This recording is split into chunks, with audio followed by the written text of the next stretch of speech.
والإسلام ديني ومحمدا رسول الله ويقيني۔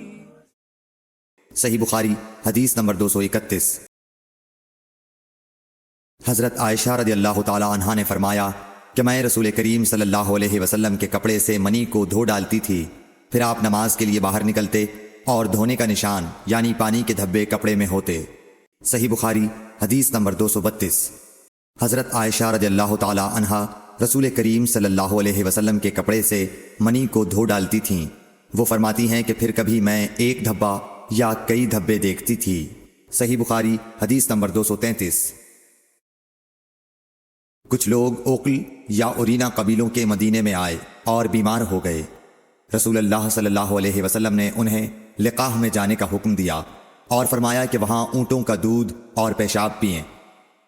چنانچہ وہ لقاح چلے گئے، اور جب اچھے ہو گئے تو رسول کریم صلی اللہ علیہ وسلم کے چرواہے کو قتل کر کے وہ جانوروں کو ہانک کر لے گئے۔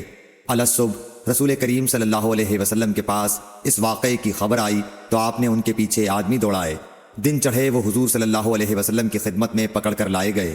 آپ کے حکم کے مطابق ان کے ہاتھ پاؤں کاٹ دیے گئے اور آنکھوں میں گرم سلاخیں پھیر دی گئیں اور مدینے کی پتھریلی زمین میں ڈال دیے گئے۔ پیاس کی شدت سے وہ پانی مانگتے تھے مگر انہیں پانی نہیں دیا جاتا تھا۔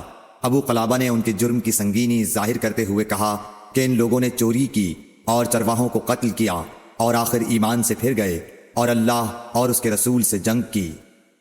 صحیح بخاری حدیث نمبر 234۔ رسول اللہ صلی اللہ علیہ وسلم مسجد کی تعمیر سے پہلے نماز بکریوں کے باڑے میں پڑھ لیا کرتے تھے۔ صحیح بخاری حدیث نمبر 235۔ رسول کریم صلی اللہ علیہ وسلم سے چوہے کے بارے میں پوچھا گیا جو گھی میں گر گیا تھا۔ فرمایا اس کو نکال دو اور اس کے آس پاس کے گھی کو نکال پھینکو اور اپنا باقی گھی استعمال کرو۔ صحیح بخاری حدیث نمبر 236۔ رسول کریم صلی اللہ علیہ وسلم سے چوہے کے بارے میں دریافت کیا گیا جو گھی میں گر گیا تھا۔ آپ نے فرمایا کہ اس چوہے کو اور اس کے آس پاس کے گھی کو نکال کر پھینک دو۔ صحیح بخاری حدیث نمبر 237۔ رسول اللہ صلی اللہ علیہ وسلم نے فرمایا ہر زخم جو اللہ کی راہ میں مسلمان کو لگے وہ قیامت کے دن اسی حالت میں ہوگا جس طرح وہ لگا تھا۔ اس میں سے خون بہتا ہوگا جس کا رنگ تو خون سا ہوگا اور خوشبو مشک کی سی ہوگی۔ صحیح بخاری حدیث نمبر 238۔ رسول کریم صلی اللہ علیہ وسلم نے فرمایا کہ ہم لوگ دنیا میں پچھلے زمانے میں آئے ہیں مگر آخرت میں سب سے آگے ہیں۔ صحیح بخاری حدیث نمبر 239۔ رسول اللہ صلی اللہ علیہ وسلم نے فرمایا کہ تم میں سے کوئی ٹھہرے ہوئے پانی میں جو جاری نہ ہو پیشاب نہ کرے پھر اسی میں غسل کرنے لگے، یعنی یہ ادب اور نظافت کے خلاف ہے کہ اسی پانی میں پیشاب کرنا اور پھر اسی سے غسل کرنا۔ صحیح بخاری حدیث نمبر 240۔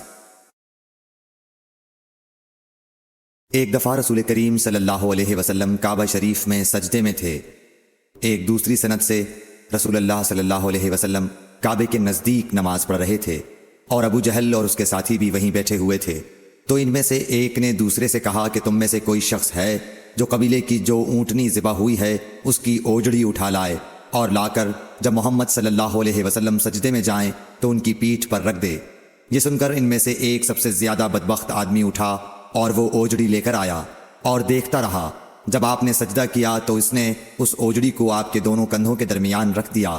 عبداللہ بن مسعود کہتے ہیں میں یہ سب کچھ دیکھ رہا تھا مگر کچھ نہ کر سکتا تھا، کاش اس وقت مجھے روکنے کی طاقت ہوتی۔ عبداللہ کہتے ہیں کہ وہ ہنسنے لگے اور ہنسی کے مارے لوٹ پوٹ ہونے لگے، اور رسول اللہ صلی اللہ علیہ وسلم سجدے میں تھے، بوجھ کی وجہ سے اپنا سر نہیں اٹھا سکتے تھے، یہاں تک کہ حضرت فاطمہ رضی اللہ تعالی عنہا آئیں اور وہ بوجھ آپ کی پیٹھ پر سے اتار کر پھینکا۔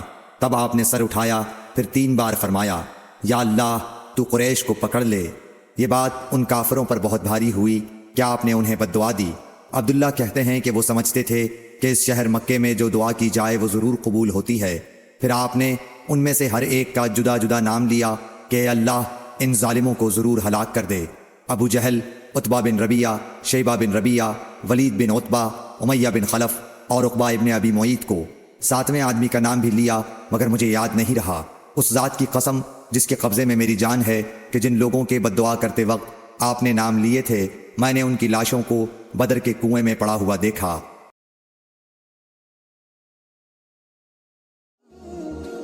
Thanks for watching. Don't forget to like, comment, share and subscribe to